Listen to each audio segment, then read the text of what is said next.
Hi everyone, thanks for joining me today. My name is Miss Olivia and today we are going to put together some simple and fun fall sensory activities. All of the materials that we're going to use today can be found either in your kitchen or in your home somewhere or from a quick trip to the grocery or dollar store. Sensory activities are particularly great for babies, toddlers, kids, all the way up to grown-ups of course, because they are so fun and educational. Sensory activities encourage children to explore and investigate the world around them in new ways. Sensory activities also help build nerve connections in your child's brain. They also help develop fine motor skills as well as language skills and encourage scientific thinking, like asking questions, as well as problem solving. So before we begin with all of the fun stuff, I highly recommend setting up a towel or a tarp or a tablecloth of some sort, or even doing, if the weather is nice, doing your sensory activities outside. Sensory activities can get very messy, which is of course all part of the fun. However, having something like a towel or a tarp, something like that, makes the cleanup so much easier. Our first activity of today is rainbow rice. So as you can see here, I have some very, very colorful rice. I achieved this by taking some plain uncooked rice and putting it in a bag, and then I added some liquid watercolor, and then I shook it up and it made these beautiful colors. However, if you do not have liquid watercolor, this same color effect can be achieved with a liquid baking color and with vinegar. It does the same thing. You can put it in a bag, shake it up, and the colors will change. I will show you how simple it is now, because this can also be a fun part of the sensory experience. You take the amount of rice that you would like colored and put it in a baggie. If you have a very little one that is helping you with this process, I would also suggest perhaps taping the bag shut to avoid an even bigger mess. And then you add as much color as you would like into the bag. I have some green here, and we will close it up. And we will mush it together like so. The great thing about doing this in the bag is that it dries so quickly.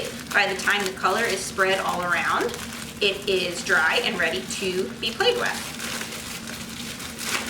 Voila! We have some green rice. I'm going to add it to our bin. I just have with me today some small plastic containers. You can use, of course, anything to make a sensory bin. I just recommend not using anything that is glass or breakable, anything like that. The more durable, the better. So we have here our rainbow rice. So rainbow rice is particularly great because it encourages children to manipulate and explore materials, and as I mentioned before, building up their fine motor skills and hand-eye coordination. You can have another extra container with you, have a spoon, have a bucket, and children can practice scooping and transferring. You could also practice pattern making with all of the different colors involved in the rice. Another thing I like to do with this type of sensory bin is take, and I try to make these fall colors as you might notice. I also have some leaves here that I'm going to add to the bin. You can do the same thing with acorns. I also have a few pine cones here that I'm going to add. You can even make that into a fun game by burying the pine cone and having your child look for it, search for it, try to count how many are in there. And that is our rainbow rice. Our next sensory bin is pretty similar to our first one. However, instead of using rice as our base, this time we use dried black beans. As you can see, we put in our leaves again, we put in our pine cones. You can, of course, use a spoon or a scoop and practice those transferring skills. This time I'm also going to add some fun sensory balloons in these red and green balloons, which we think look like apples, which are of course in season during this time of the year. We have different substances. We have salt, sugar, rice, and flour. These are great for children to manipulate, try to make different shapes with. Next, we are going to make some fun fall sensory art together. So with me right now, I have a piece of paper that is inside of a box lid, and I also have 2 different balls. So we are going to now squirt some paint onto our paper, and then we are going to tilt our lid back and forth and actually use the balls to paint our picture. So this is a wonderful way to explore the colors of fall, or any season, of course, depending on when you are doing this activity. And it's a great way to look at color mixing as well. So also, a quick note, depending on how thick your paint is, the balls might get stuck, like mine are doing right now, and that is totally okay.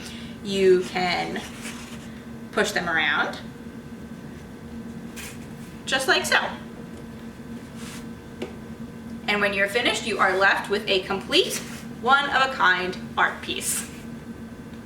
We have now arrived at our last art activity of the day, which is painting with pom-poms. So, to help minimize my mess, I have my paper in my lid once more. This is also a great activity to do outside if the weather is cooperative. So you can certainly take your pom-pom, I have a red one here, and my paints, which are in this bowl right here.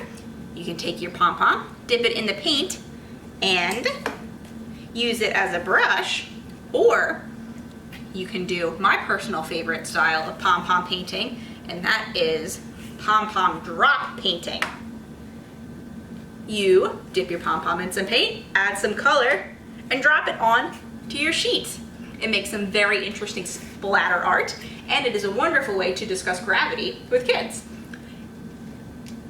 If you take it outside, you can even set up a step ladder and see what happens when you drop the pom-poms from different heights. What happens to the paint? Does it splatter differently from different heights? You can look at the different shapes that it makes. All very fun stuff. Thanks so much for watching, guys. I hope you had so much fun making and playing with our sensory activities today. We would love to see the stuff you make and come up with. If you'd like to send us some photos, you can email them to children@cmclibrary.org. We would love to see the fun that you guys are having. Thanks again so much for watching. Have a great rest of your day. Bye.